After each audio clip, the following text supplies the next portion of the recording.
Hey, Untitled Chapter, back in with another video for today. We are doing a lot of videos because of a new unit, new patch, all that type of stuff.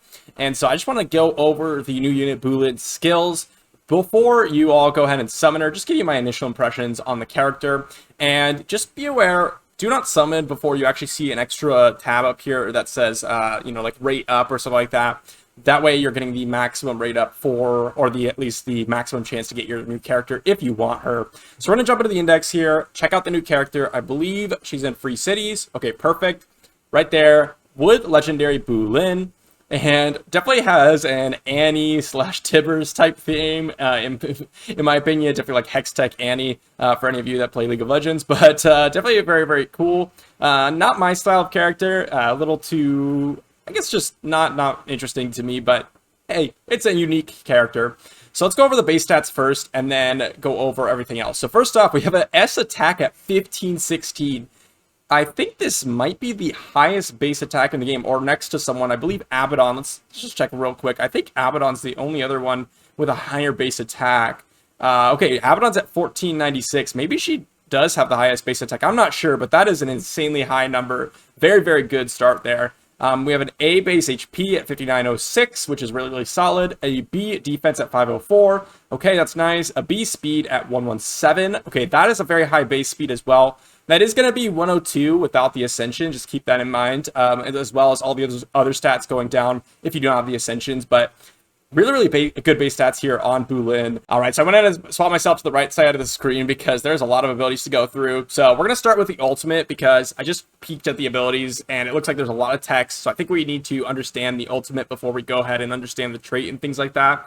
So first off, the ultimate deals 120% damage to all enemies and applies Induction for 2 turns. Grants immune for 2 turns. Okay, so the immunity is nice. What does Induction do? It deals damage based on caster's attack upon taking damage.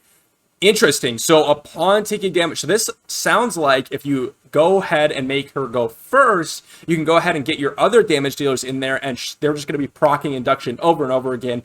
It could do a lot of damage. It could not. It's kind of hard to say without the multipliers on hand, but very, very interesting because you could kind of set her up as like this damage dealer that goes first so that she can constantly proc that Induction when all your other damage dealers go after. Someone like Evra might be able to proc Induction on all enemies twice, which could be a really, really nice combo right there.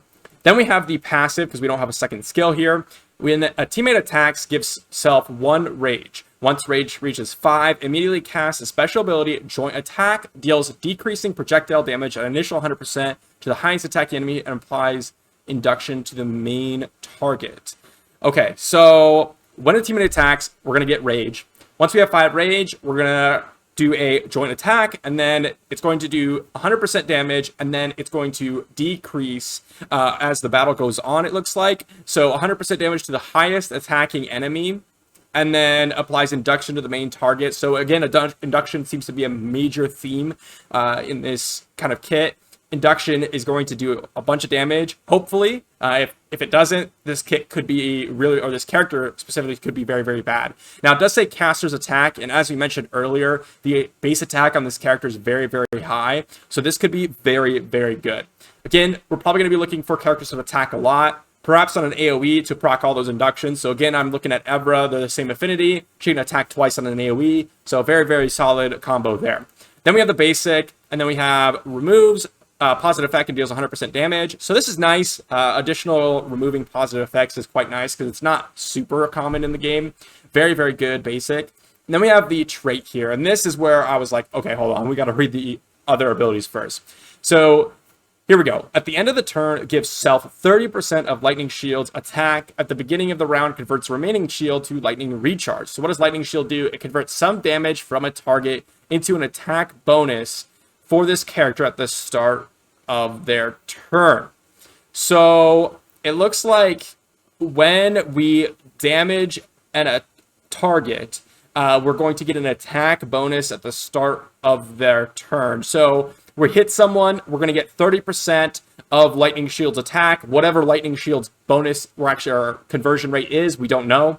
So it looks like we're getting partial amount of that attack from the Lightning Shield, and then we're going to hit even harder, which is really cool. But then we have Lightning Recharge at the end of the round, which is boost attack based on remaining Lightning Shield. Okay, so that's interesting. So we're going to get 30% of Lightning Shield's attack, and then at the end of the round, it's going to recharge and boost our attack again on the amount that we left behind, which basically means that, okay, at the beginning of the round, we're getting additional attack so we can get our abilities to hit harder, and at the end of the round, we're getting a little bit of a boost on attack from the lightning charge after we removed it from the lightning shield.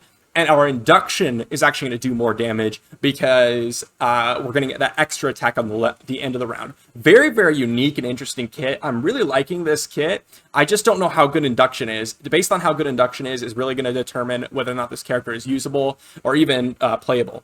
And then we have the Ascension Effects. I assume it's Ascension 2, but I cannot confirm that. So this Ascension trait looks pretty nuts. The way I interpret this is when we hit someone that has Induction, that ability is going to deal 100% more damage. So you're not necessarily going to get it off the ultimate. So this ultimate's not going to be 104 or 240% damage multiplier. It's going to be on one of these joint attacks or the basic. So we're going to get a 200% damage single target hit, which is actually pretty big, especially since she has such a high base attack. Now, the multipliers, to be fair, are not very good. So again, I say this for the last time, Induction must be good. If it's like an Ignite, it's going to be honestly an unusable character for the most part, I think. If it's as good as something like Poison, the same type of effect, meaning you're dealing, you know, maybe 2,000, 3,000, 4,000 damage to people, or the bosses, in this case, maybe 5,000, 6,000, I don't know. If it's a 1-to-1 ratio to the attack, who knows? But if it is, it can deal some massive damage. This character is going to be an absolute amazing character. If it doesn't, not playable. So that's my initial impressions on Boolin. Let me know what you all think. Let me know what you all think about the design and also the uniqueness of the abilities. That'll be it for this one, and I'll see you for the next one.